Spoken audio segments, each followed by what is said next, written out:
दादा, आपल्या शेतात पपई लागवड केलेली आहे आणि 13 तारीख येऊन गेली, अजून पाऊस नाही. काय त्याच्यावर काय परिणाम होतोय? पावसाची तर आतुरतेने वाट पाहत आहे शेतकरी साहेब. पण गंमत असं आहे, आता भगवंताच्या मनात काय आहे हे कोणी सांगू शकत नाही. आम्हाला नितांत पावसाची गरज आहे. आता एक पाऊस पडला असता तरी हे क्षेत्र असं हरभरं राहिलेलं असतं. पण परिस्थिती असं आहे, पाऊस वारे मोसमी वारे बदलले की सर्वच गणित शेतकऱ्याचं बदलतं आहे. त्याला विलाज नाही, काय करणार आहे. मग त्याला जगवण्यासाठी रात्रंदिवस धडपड करावं लागतं आहे. रात्रंदिवस इथं जेवणाचा डबा सर्व इथं थांबून आम्हाला पूर्ण करावं लागतं आहे. रोप कुठून आणलेलं आहे? रोप आता रोप हा मिळणं कठीण होऊन गेलं होतं. तर नाशिक दिंडोरीवरनं रोप, काही आपल्या खरज जिथं त्या भाऊकडनं खरजवरनं रोप आणलं, तेव्हा ती पूर्तता झाली आमची रोपांची. ऊन तापमान जास्त आहे, त्याचा परिणाम जाणवतोय. मग त्या तापमानामुळे काय होतं आहे ते पाहते, रोपा असं सुकून असं हे होतं, कोरडा होतोय.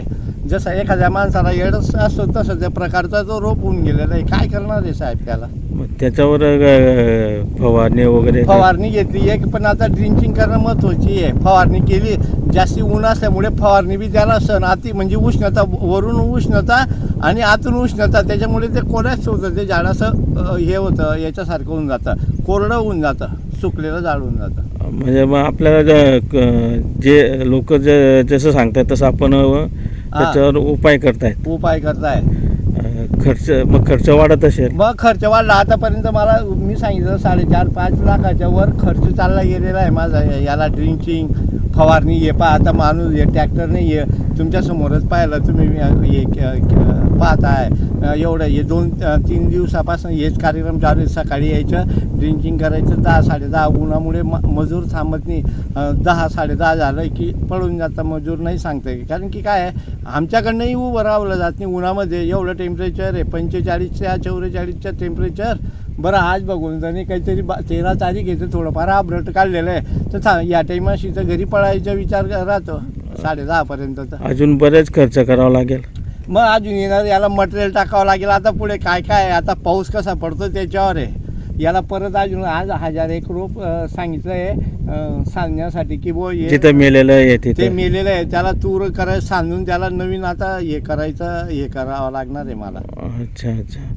म्हणजे शेतकऱ्यांना आर्थिक भूदंड आर्थिक भूदंड आहे. सरकार आर्थिक भूदंड देत आहे. डिझेल भेटत नाही, शेतकार वेळेवर होत नव्हतं, सर्वच आर्थिक आहे शेतकऱ्याला. अच्छा. खूप अडचणींना सामोरे जावं लागतं. सर्व तोंड अडचणींना सामोरं जावं. मजूर लेबर भरपूर आहे. का पैसा देऊन सुद्धा कामाला येत नाही, मजुरांना गरज नाही ते विचारता. म्हणजे कमीत कमी 300 रुपये रोज हजेरी राहते मजुरांची.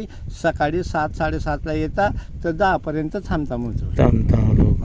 किती आहे दादा हे पूर्ण पपईचं क्षेत्र? हे 20 एकर क्षेत्र आहे पूर्ण.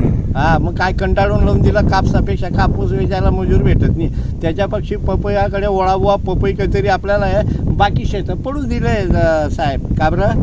तर पाऊस हरभरा घेऊ त्याच्यावर. मजुरांना मग काय घरून पैसे हे करून हे करायचे बुवा, बाकी शेतं रेस्ट करायचे, पडू द्यायचे. पावसाळ्या एक अर्धा पावसाळा झाला की रोटा मारायचा, थोडंसं तण झालं रोटा मारायचा, मग हरभरा पेरून द्यायचा. मग काय नाव दादा आपलं? माझं नाव शशिकांत नारायण पाटील गरता.